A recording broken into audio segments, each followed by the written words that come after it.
Unsure of your dream? Study abroad destination? Clear your doubts. Videsh Consult. Call 9676502888.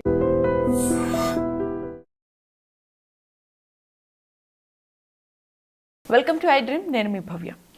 ఇప్పుడు చాలామంది F1 visa నుంచి apply చేసుకొని MS చేయడానికి వెళ్ళిన స్టూడెంట్స్ అందరూ కూడా అక్కడ పార్ట్ టైం జాబ్స్ ఉండవేమో, ఎట్లా సర్వైవ్ అవుతామో, అంత కష్టంగా ఉంది ఇప్పుడు అనే భయంతో ఉన్నారు కదా. మరి వీళ్ళందరికీ కూడా ఫుల్ డీటెయిల్డ్గా క్లారిటీస్ ఇవ్వడానికి అని చెప్పేసి మనకి హైకోర్టు అడ్వకేట్ పృథ్వీరాజ్ సార్ మన ముందు ఉన్నారు. సార్ని అడిగి డీటెయిల్స్ తెలుసుకుందాం. నమస్తే సార్, ఎలా ఉన్నారు సార్?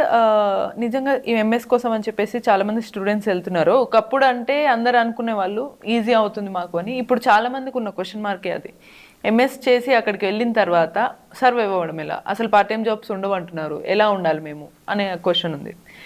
ఇప్పుడు అక్కడికి F1 వీసా మీద మన స్టూడెంట్స్ అక్కడ పిల్లలు అక్కడికి వెళ్ళి జాబ్స్కి వెళ్తున్న వాళ్ళకి అంత పీర్ ప్రెషర్ ఫీల్ అయిపోవాల్సినంత ఇష్యూ ఏం లేదు భవ్య.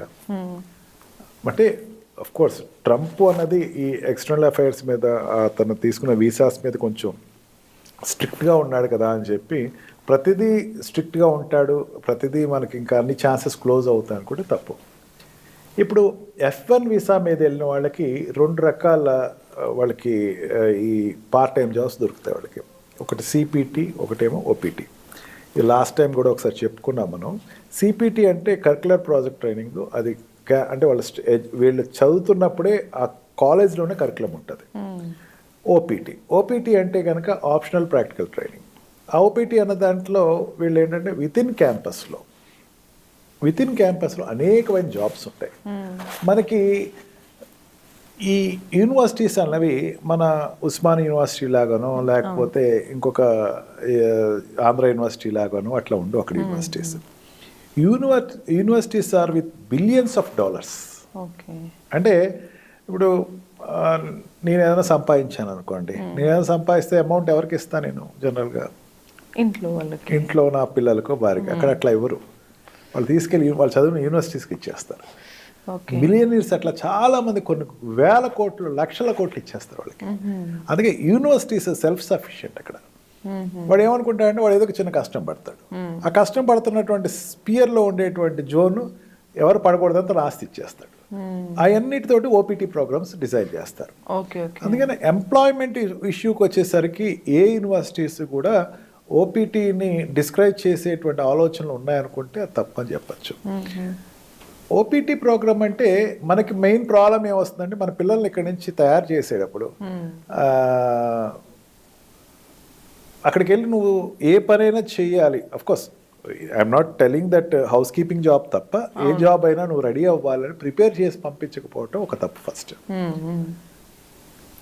నీకు అక్కడ 50 lakhs ఖర్చు అవుతాయి భవ్య ఇక్కడి నుంచి అక్కడ చదివించాలంటే. 50 lakhsని నువ్వు వెనక్కి తీసుకొచ్చేసేయాలి. వెంటనే నువ్వు నువ్వు ఉండేటువంటి 2 years లేదా తర్వాత 1 year 3 years నాకు వెనక్కి పంపించాలన్న ఆలోచన ఉన్న వాళ్ళకి, పార్ట్ టైం పిల్లవాడు చేయాలనుకున్న కోరుకునేవాడికి ఎప్పుడు కూడా దేనికైనా ఆడ ఏ జాబ్ ఇచ్చినా సరే రెడీగా ఉండి చెప్పు అని ఒక రకమైన సైకలాజికల్గా వీడికి ఎప్పుడు కూడా సపోర్టివ్గా ఉండాలి. ఈ ఎంఎస్కి వెళ్ళాల్సినటువంటి పిల్లవాళ్ళు ఇప్పుడు బీటెక్ ఎంఎస్కి వెళ్ళాలంటే ఒక 1 year ఒక 6 months అంతా రెడీ అవుతారు కదా. ముందు ఈ 6 months ఇక్కడ వాడు ఏదైనా పార్ట్ టైం చేయటం మొదలు పెట్టాలని నా ఉద్దేశం. ఇక్కడ హైదరాబాద్ అంటే కనీసం పార్ట్ టైం ఎట్లా ఉంటుందో వాడు తెలుస్తుంది. అక్కడికి వెళ్ళిపోయి పార్ట్ టైం చేయాలంటే సెలెక్టివ్గా మెనోలాగా నాకు ఇదే కావాలి ఇది కావాలి అట్లా ఉండదు భవ్య. అక్కడికి వెళ్ళిన తర్వాత వాడు ఏమవుతాడు?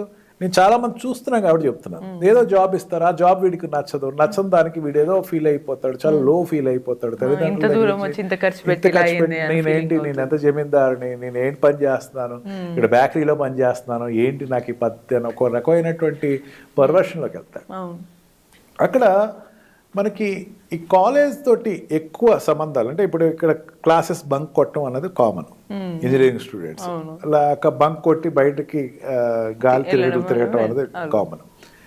నువ్వు అక్కడికి వెళ్ళిన తర్వాత చాలా కాషియస్గా కాలేజ్ తోటి అటాచ్డ్గా ఉంటే కనుక నీకు అనేక మంది నీకు హెల్ప్ చేస్తారు అక్కడ. ఇప్పుడు ఆ రకంగా నీకు 3 jobs ఉంటాయి అక్కడ. ఒకటి ఏంటంటే అసిస్టెంట్ ప్రొఫెసర్స్ జాబ్ ఒకటి, అండ్ ట్యూషన్ జాబ్ ఒకటి, అండ్ అడ్మినిస్ట్రేటివ్ జాబ్ ఒకటి. ఈ 3 యూనివర్సిటీకి సంబంధించినవి ఉంటాయి. అంతేకాకుండా నీ యూనివర్సిటీని ఒక యూనివర్సిటీ ఉందనుకోండి, ఆ యూనివర్సిటీకి అంబాసిడర్ కింద కూడా పనిచేస్తూ ఉంటారు. అంటే ఆ యూనివర్సిటీని హిస్టారికల్ ఇంపార్టెన్స్ ఇవన్నీ ఎవరైనా పేరెంట్స్ వస్తారు అనుకో, పేరెంట్స్ వస్తే ఇక పలానా వాడి దగ్గరికి వెళ్ళండి అంటే ఒక ఇంజనీరింగ్ స్టూడెంట్ దగ్గర పంపిస్తారు. వాడు ఈ కాలేజ్ హిస్టరీ ఇదంటే ఇంత పెద్ద యూనివర్సిటీ ఇది అని మొత్తం క్యాంపస్ అంతా తీసుకెళ్ళి చూపిస్తాడు. టూరిస్ట్ లాగా టూరిజం డిపార్ట్మెంట్లో ఉంటాడు. లేదా ఆ కాలేజ్లో క్యాంటీన్ ఉంటుంది, క్యాంటీన్లో వెళ్ళి వర్క్ చేసే facility. I'm not telling about engineering students, ఇది ఇంజనీరింగ్ స్టూడెంట్స్ చెప్తుంది కాదు. మిగతా డిసిప్లిన్స్లో వాళ్ళు క్యాటరింగ్ సెక్షన్లోనో లేకపోతే ఫుడ్ ఇండస్ట్రీ నుంచి వెళ్ళేవాళ్ళు, వాళ్ళు మాస్టర్స్ చేసేవాళ్ళు ఉంటారు, వాళ్ళకి అది ఎక్స్పీరియన్స్ అవుతుంది. అండ్ మా వాళ్ళు కూడా నేర్చుకోవచ్చు, తప్పే ఉంది.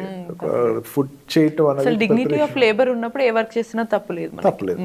నీకు టోటల్ ఎన్ని వర్కింగ్ అవర్స్ ఇస్తారు? 20 working hours day for a week ఇస్తారు నీకు. 20 వర్కింగ్ అవర్స్ అంటే ఏంటి? నీకు క్లాసెస్ ఎన్ని ఉంటాయి? 20 వర్కింగ్ అవర్స్ పర్ వీక్. మొత్తం అంతా కలిపి 40 వర్కింగ్ అవర్స్ పర్ వీక్ ఉంటాయి. ఈ 20 అవర్స్ ఆఫ్ వర్కింగ్ అవర్స్ మాత్రమే నీకు పర్మిట్ చేస్తారు. అవర్కి ఎన్ని డాలర్స్ వస్తాయి నీకు? యావరేజ్ టు యావరేజ్ $20 వస్తాయి.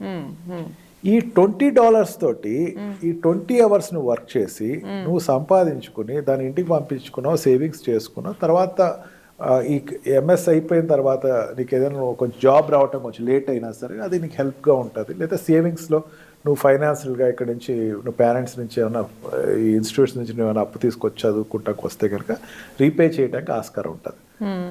ఓపీటీ ప్రోగ్రాంలో ఏంటంటే మెయిన్ ఈ ట్యూషన్కి రిలేటెడ్ ప్రోగ్రామ్స్ నువ్వు చేస్తున్నప్పుడు కూడా అసిస్టెంట్ ప్రొఫెసర్స్ కింద లేదో చేస్తున్నప్పుడు నీకు ఎక్స్పీరియన్స్ నువ్వు పొంది నీ సబ్జెక్ట్ మీద కమాండ్ పెరుగుతుంది. మనకి ఇక్కడ కాలేజ్ అయిపోయిందా, ఇంటికి వచ్చామా, కాలేజ్ అయిపోయిందా, ఏ పార్క్కి వెళ్ళామా, కాలేజ్ అయిపోయిందా, రిలీజ్ మూవీకి వెళ్ళామా, ఇంతే తెలుసు బీటెక్ స్టూడెంట్కి. అట్లా చదువుకుంటానికి వెళ్తే మాత్రం దయచేసి చెప్తున్నాను, please don't go to America. America is not an enjoyment zone. America is very serious zone. నీ కెరియర్ సెటిల్ అవడానికి వెళ్ళాల్సిన ప్రదేశం. నువ్వు అక్కడికి వెళ్ళి నేను ఎంజాయ్ చేద్దామని కాదు. నువ్వు ఒక దేశానికి వెళ్తున్నావు అంటే చాలా నిబద్ధతతోటి ఒక డిసిప్లిన్ తోటి నువ్వు వెళ్ళాలి. నీ తల్లిదండ్రులు నీ మీద ఆశ పెట్టుకున్నారు.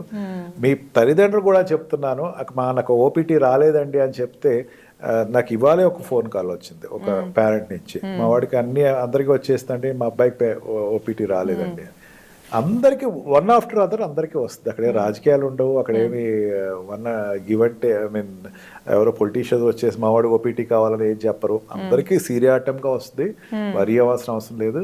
రావటం లేదు, లేట్ అయ్యిందంటే మీ వాడి యొక్క పెర్ఫార్మెన్స్లో ఎక్కడ లోపం ఉందని గ్రహించండి ఫస్ట్. అది ఓపెన్గా మీరు గ్రహించడంలో, మీరు యాక్సెప్ట్ చేయటంలో మీ పిల్లవాడిని చూజ్ చేసుకుంటానికి ఆస్కారం వస్తుంది. And through this I dream I'm requesting the parents, ఒకవేళ నీకు ఓపీటీ రాకపోతే దయచేసి బయట ఉండే ఎంప్లాయ్మెంట్కి మీ వాడిని పంపించకండి. పంపిస్తే son will be shooted out and he will come back to India. అక్కడ ఏదైనా యూనివర్సిటీ కంట్రోల్లోనే ఉంటుంది. యూనివర్సిటీలోనే నువ్వు అక్కడ వెళ్ళి వాళ్ళే వర్క్ ప్రొవైడ్ చేస్తారు. అంతేగాని పర్సనల్గా వచ్చేసేసి నేను బయట బేకరీలో పనిచేస్తాను లేకపోతే ఇక్కడ గ్యాస్ స్టేషన్లో చేస్తానంటే దొరికితే మాత్రం your career for your international tourism end. అంతేగాని అటువంటి తప్పుడు సలహాలు ఎవరు చాలామంది చెప్తా ఉంటారు. ఏముంది దాని ఏముంది, ఎవరు చూడరు, పట్టించుకోరు, బేకరీలో చేయండి లేకపోతే గ్యాస్ స్టేషన్లో చేయండి అని చెప్తారు. Parents don't encourage your children to go there and children also don't go there. దయచేసి వెళ్ళకండి. ఉన్న ఆ పీరియడ్ ఏదైతే మీరు కాలేజ్ పీరియడ్ ఉందో తర్వాత మీరు కంటిన్యూషన్ 2 years ఏదైతే జాబ్ సర్చింగ్ ఏదైతే ఉన్నారో ఓపీటీ కంటిన్యూ అవుతున్నారో ఈ టైంలో మీరు చాలా సిన్సియర్గా వర్క్ చేయండి. దెన్ నాకు తెలిసినంత వరకు అమ్మ భవ్య టాపిక్ వచ్చింది కాబట్టి చెప్తున్నాను, సిన్సియర్గా పనిచేసినటువంటి స్టూడెంట్ కానీ సిన్సియర్గా పనిచేసినటువంటి ఎంప్లాయర్ దగ్గర నుంచి ఇప్పటివరకు నాకు ఎటువంటి ఎంక్వైరీ రాలేదు. నాకు ఉన్న ఇన్నేర్స్ ఎక్స్పీరియన్స్ ఎవరు నాకు ఫోన్ చేయాలి. ఏదో కొంచెం జస్ట్ టైం పాస్ ఎంజాయ్ చేద్దాంలే అనుకున్న పాసిబుల్ అవ్వలేని వాళ్ళు కంగారు పడిపోయి చేసిన తప్పు వాళ్ళ దగ్గరే వస్తుంది. అందుకని మీ పేరెంట్స్ మీ పిల్లవాడు చెప్పింది కాదు, మీరు చూసుకోండి, వెరిఫై చేసుకోండి. అవసరమైతే ఒకసారి వెళ్ళి డబ్బు ఖర్చు అయితే అవుతుంది, వెళ్ళి అక్కడ సిచ్యువేషన్ చూడండి. మీ పిల్లవాడు ఏదైనా ప్రీ ప్రెషర్ అయితే వెళ్ళి మోరల్ సపోర్ట్ ఇవ్వండి. మోరల్ సపోర్ట్ ఎప్పుడు కాలేజ్ సెషన్స్ ఉంటాయి, కాలేజ్ కూడా సెషన్స్ తీసుకుంటుంది. అక్కడ ఉండేటువంటి డిజైన్ ప్రోగ్రామ్స్ ఉంటాయి, అక్కడ డిజైనింగ్ ఆఫీస్ ఉంటుంది, అక్కడికి వెళ్ళమనండి, రెగ్యులర్ కాంటాక్ట్ అవ్వమనండి. ఇదంతా కాదు భవ్య, మన ప్రొఫెసర్స్ తోటి మంచి రిలేషన్ పెట్టుకుంటే వాళ్ళే చూపించేస్తారు. ముందు నీ క్లాస్లో ఉండేటువంటి ప్రొఫెసర్స్ దగ్గర మంచి పేరు తెచ్చుకోండి. వాళ్ళతో నువ్వు మంచి ర్యాపో పెట్టుకుంటే వాళ్ళే ఇచ్చేస్తారు. లైబ్రరీకి వెళ్ళిపోవచ్చండి, లైబ్రరీలో బోల్డ్ జాబ్స్ ఉంటాయి, బుక్ కీపింగ్ జాబ్స్ ఉంటాయి, ఇవన్నీ కూడా మీకు అనేకమైన జాబ్స్ అక్కడే దొరుకుతాయి. ఇవన్నీ చేయట్లేదు అంటే ఓపీటీ రావట్లేదు నా దృష్టిలో. అవును, అంటే ఒక్కటే డిపార్ట్మెంట్ దగ్గర ఒక దగ్గర కాకుండా అన్నీ ఎక్స్ప్లోర్ చేస్తే మనకి ఛాన్సెస్ ఉంటాయి. సో లైఫే అంతా మనకి ఏదైనా సరే ఎక్స్ప్లోర్ చేస్తేనే కొత్త అవకాశాలు వస్తాయి. ఇన్ ద సేమ్ వే మనం చాలా కాషియస్గా ఉండాలి. ఇది రావట్లేదు కదా బయటికి వెళ్ళకుండా క్యాంపస్లో మనకున్న ఆపర్చునిటీస్ యూజ్ చేసుకోవాలని అయితే మనకు సార్ చెప్తున్నారు. వీటినే మీరు కూడా ఫాలో అయితే హ్యాపీగా మీ వీసా ఉంటుంది, మీ కెరీర్ కూడా బాగుంటుంది. ఇటువంటి మరిన్ని ఇన్ఫర్మేటివ్ అండ్ ఇంట్రెస్టింగ్ టాపిక్స్ కోసం కీప్ వాచింగ్ ఐ డ్రీమ్.